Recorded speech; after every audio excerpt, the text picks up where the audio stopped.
the airplane is used to control mosquitoes in many parts of the world.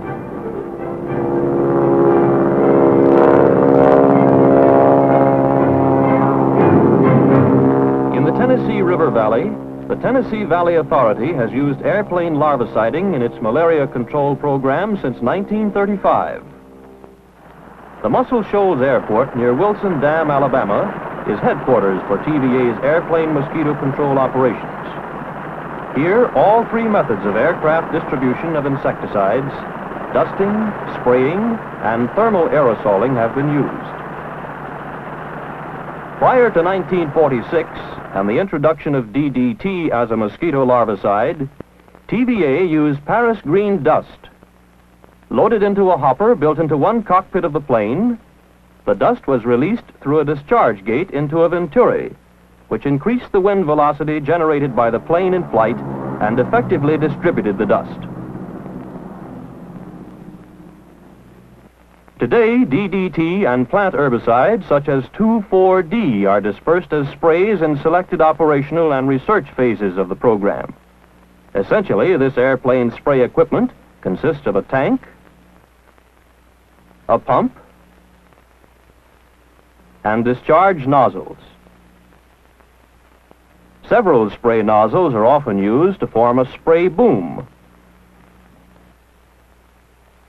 Copper lines carry the solution from the tank to the pump and deliver the liquid under pressure to the spray nozzles. The nozzles release the solution as a spray, which is broken up and distributed by the air currents of the plane. Another method of treatment, thermal aerosoling, has been used in routine TVA larviciding operations since 1946. Assembly of the unit is not difficult. The exhaust stack of the plane is extended and rigidly secured to prevent vibration. A venturi is fitted on the end of the stack and bolted in place.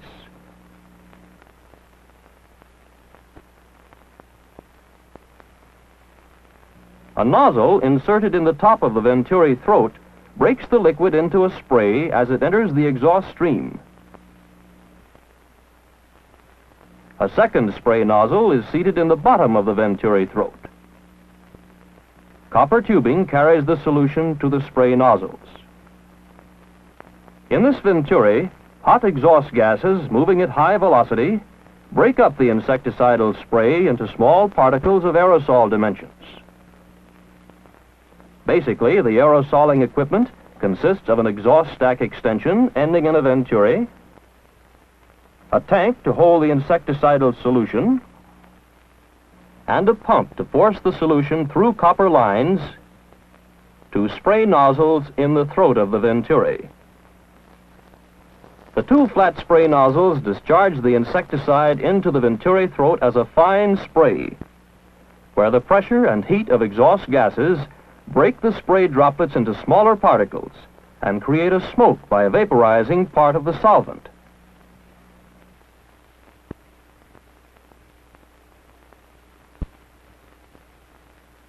The plane must not be airborne until structural alterations are inspected and approved by the Civil Aeronautics Administration. Developed during the war, thermal aerosoling units were first used to help control malaria in war areas. Airplanes still operating in distant parts of the world were equipped with thermal aerosol generators at this airport. Many types of planes are used for mosquito control work. For safety and efficiency, the planes must be very maneuverable with sufficient power to pull up sharply, easy to handle, have good visibility and downdraft, and not be too large to get into the breeding area.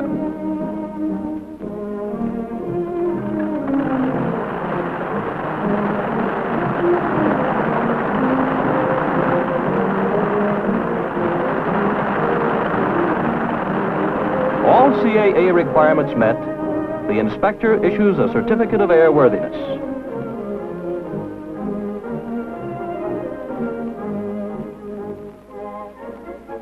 The plane is now ready to fly, but the aerosoling unit is checked and calibrated before insecticidal operations are undertaken. A graduated cylinder is placed under the venturi opening. The pump started, the control valve opened, and insecticidal solution flows into the cylinder. As it reaches the lower of 2 marks, a stopwatch is started.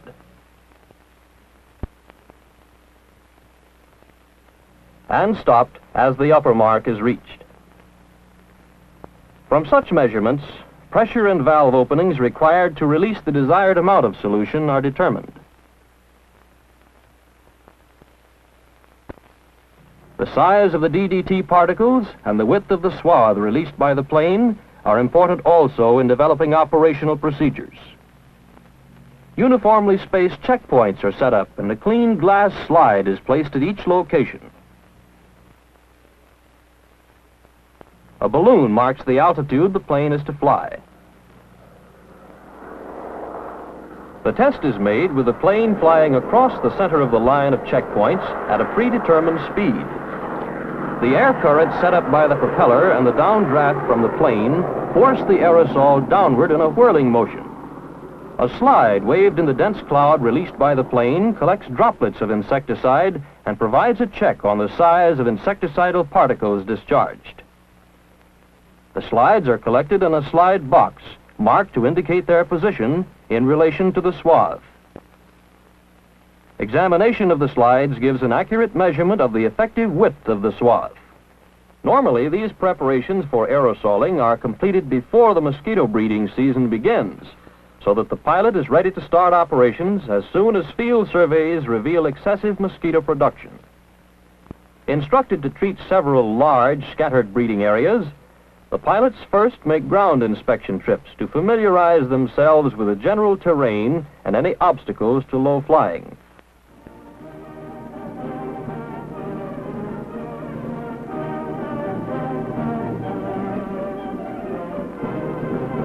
All flying hazards are carefully studied. A tower above the treetops.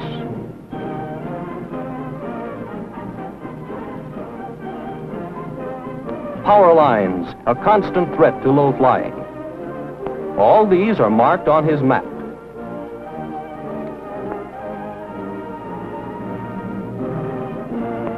Topographical conditions are studied so that the pilot can orient himself readily in getting from area to area. The terrain will determine the direction in which he will make his swath, since a level or low area must be utilized for safe pull-ups and turns. An inspection trip by air and a few dry runs in each area complete preparations for larviciding.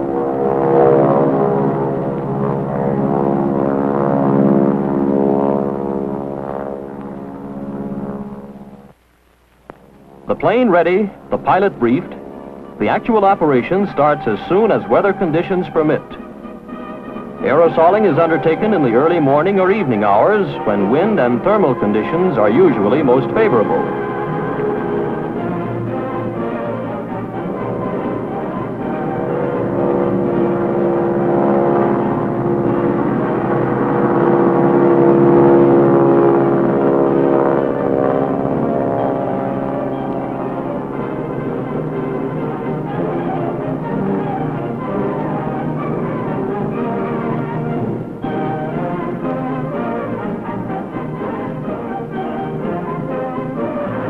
Landing strips and adequate facilities for loading insecticides are provided at strategic locations for economy and efficiency of operation.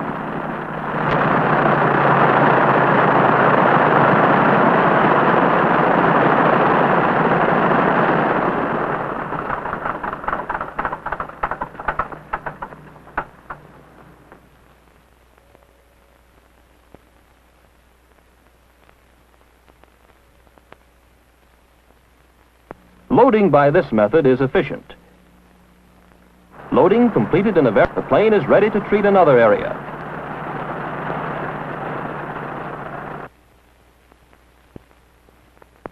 Large, heavily vegetated areas are completely covered by overlapping swaths of insecticide.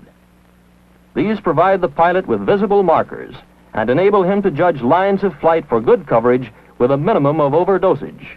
Important because excessive amounts of DDT may injure fish and other wildlife.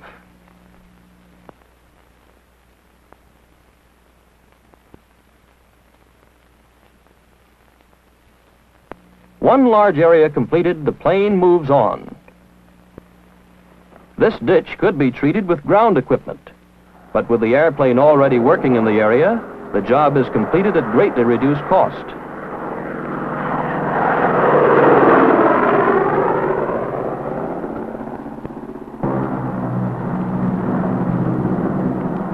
Many scattered areas are treated in a single day's operations.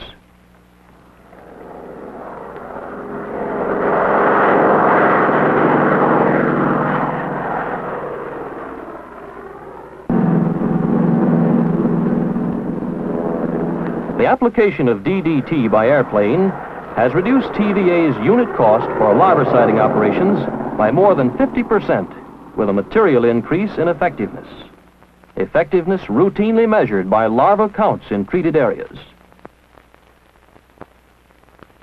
and by the collection of adult mosquitoes found resting in nearby barns and similar outbuildings.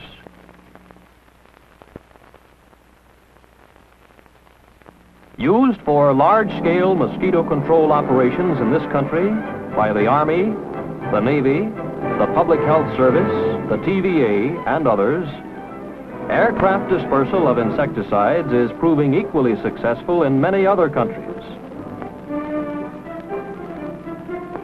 Intelligently used by personnel trained in this work, the airplane has demonstrated its usefulness for mosquito control in many parts of the world.